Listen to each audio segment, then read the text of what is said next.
We're back here at postgame with Coach Joe Wallace. Coach Wallace, 4-0. How does that feel for you? Yeah, I mean, obviously, yeah, you know that.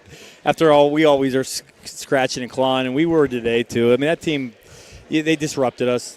Their pressure, the pressure didn't let us flow our half-court offense. But we were trying to make just really good basketball plays. We didn't call any sets or any really thing offensively. We were just trying to cut and play off that. I thought our guys did a good job adjusting to that. We did turn the ball over. I don't know the stats, but we did have probably too many turnovers, and they got on the glass a little bit. But the biggest thing today was, the main guys took care of business so we could get the bench in there and get a lot of guys some, they much deserve reps on the floor. We have a really talented freshman class, so we don't get to see a lot of them because there's guys ahead of them, right? So we got to get it, And I really like, you brought the Steubenville Classic back, to Steubenville High School, and we know Franciscan used to play in our old gym. Yes.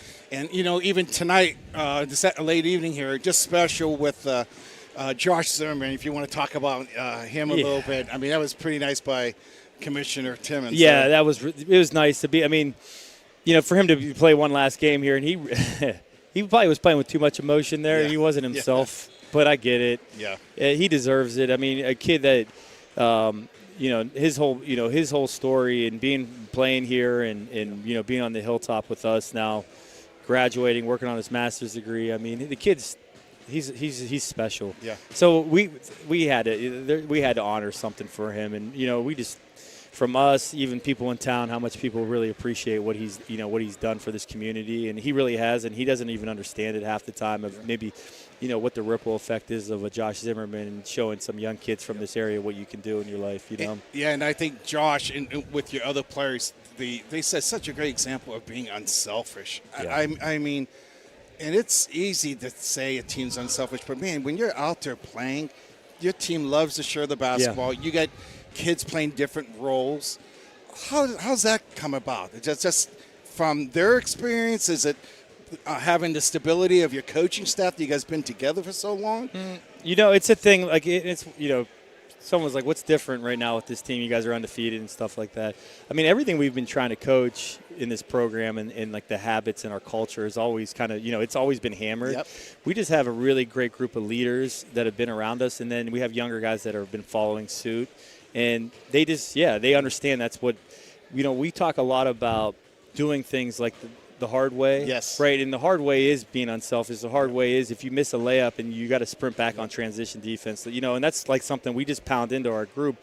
And now we have good players to do that kind of stuff that we've been trying to, we've been instilling into this program now for years. But, that's just the benefit of it. We can see a product of guys. I mean, we were harping on our defense. Yeah. And, I look up, they have like 17 or whatever. And I'm just like, I mean, guys, we got to like talk a little bit more about offense around here. You know what I'm saying? Yeah. But, our guys they're just good. We have great kids. When you have great kids, they'll listen to what you're telling them if you're giving them, why this works, and they understand that. I was talking to Raymond during the game. It just looks like you guys have just got quicker, got some swagger, and I think just because they're relaxed, they understand what they want. You want from them, and it just seems like. Are we a little bit quicker team, or just a little bit? Oh yeah, we've gotten more athletic. We got quicker. We gotten like stronger. Like you've seen some of the younger guys that played last year. They've gotten a year older. And the way we're defending now, we're still playing man, but it's just a little bit more aggressive and a little bit more rotations. And sometimes guys will pop open on the backside because of that if we're not getting enough ball pressure. But yeah, we definitely are. We're covering way more ground quicker, and it makes it hard. It's kind of swarming in the half court, and we wanted to press a little bit tonight, but I was just like, let's just grind them down in the half court. Yeah. It's frustrating when a team can, I thought Josh and Sawyer, they're just on defense are relentless. Yeah. On the number of deflections they get, they might not get the steal, but they're causing other players to get the steal, and then that passing lane. Yes, and then you add Travis into that mix too now, and he's changing a little bit of the dynamic of the team defense too right now.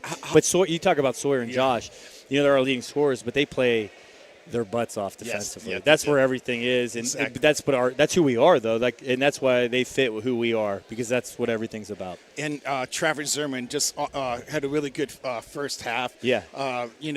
One thing I like about him, he moves so well without the basketball and hides himself behind that defense. And you got players that could give him the basketball, And exactly. And he finished, right? He finished, he did. Yeah, he did. Travis is I would say last Friday, the game against Lycoming, he was a little uncomfortable still, and playing in a new offense, it was taking him time.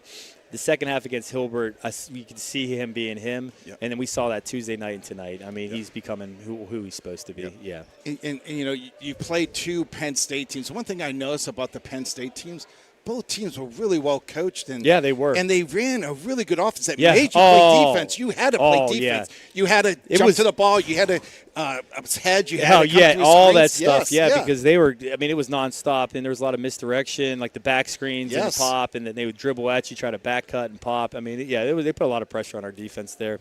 They did. They were well coached. I mean, the press, they're going to get teams with that. I mean, they played Wednesday night at Bethany, and Bethany had a lead pushed, and they stayed in it. Their kids didn't quit, and then it's a single digit game. Yeah. And, I thought they're pressing you. I thought, how's your conditioning going to be? I didn't think one time you guys were we can go tired. Yes, we can go. We can go deeper than we have, and that's what I wanted to try to do. Start working some guys in.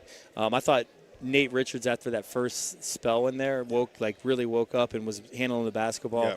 And having like Nick Alinello, his leadership is unbelievable. It's not. I don't think anybody can feel it, but on the court and all the time. I mean, when he's on the court, it's like a big trust factor with everybody. You know, and I would when you guys watch film. Sometimes when you get into 3 on your basket, look at Nick. He's so excied on the bench for players. Just unbelievable. I don't have to look at that. I know who Nick is as a man. He's the epitome of what a Franciscan basketball player should be. It's every day with him. He brings it. He lifts everybody up. He's constantly talking in a good way. He'll push guys when he needs to, and in and out of the game. And his minutes have just decreased this year because of who we are. But he hasn't. No, he's the same guy, and that's what's going to make this group a special team this year if we continue to have that from our leadership and across the board. Yep.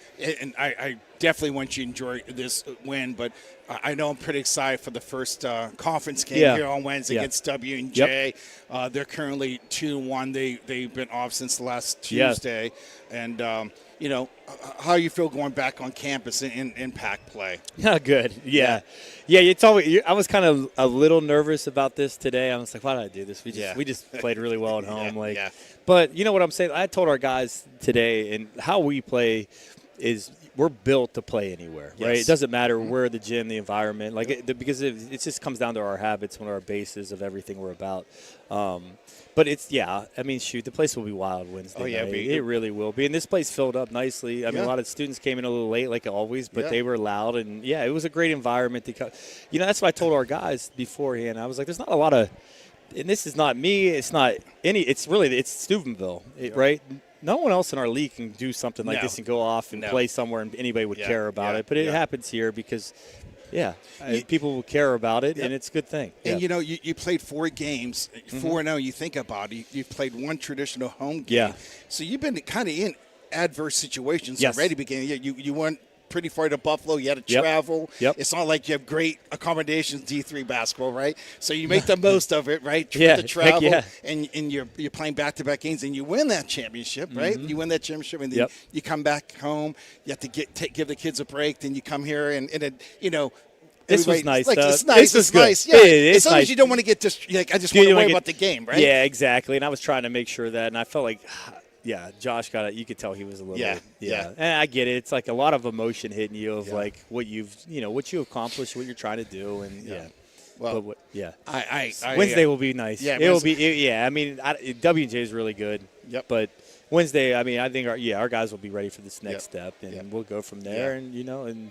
Well, I know Ohio Valley Sports On. We're so happy to be part of Franciscan University men's team, and it's so enjoyable to watch you guys and see the players grow. And I enjoy watching you coach. It's a lot of fun for Raymond and I both being coaches. It was kind of neat for both of us see this old court again, and definitely some memories there too. Oh, so, definitely. So you have Wednesday, so maybe give the kids off a couple of days or one day? They get tomorrow off. We always give them Sundays, and then we'll shoot back at it Monday. And that's like one thing you're seeing is like when we we get to practice, Yeah. there's not a lot of drop off No. with our scout guys, Yeah. and that was even yesterday. They were running that offense really well, and those guys they looked a little rushed out there today, but they can shoot and it makes things tough on us. So that will be the same thing, Monday, Tuesday of getting really good looks going into Wednesday. And I could tell just by them coming in that they were in the flow. They understand what they're supposed to do out there. So, hey, congratulations. Thank you, guys. No, enjoy the evening, right? Yeah, we'll enjoy it tonight, enjoy and then tomorrow it turns off. Back to work. It's the way it goes. Yeah. Yep. Well, hey, thank you. Thank you, guys. Yep. That was Coach Joe Wallace, Francisco University. 4-0. We'll be back on Wednesday when Francisco University Burns take on Washington and Jefferson. For Ray Massac Koch, Mark Maslowski, and the one and only Dan Vogel. Good night, everyone. We'll see you on the court.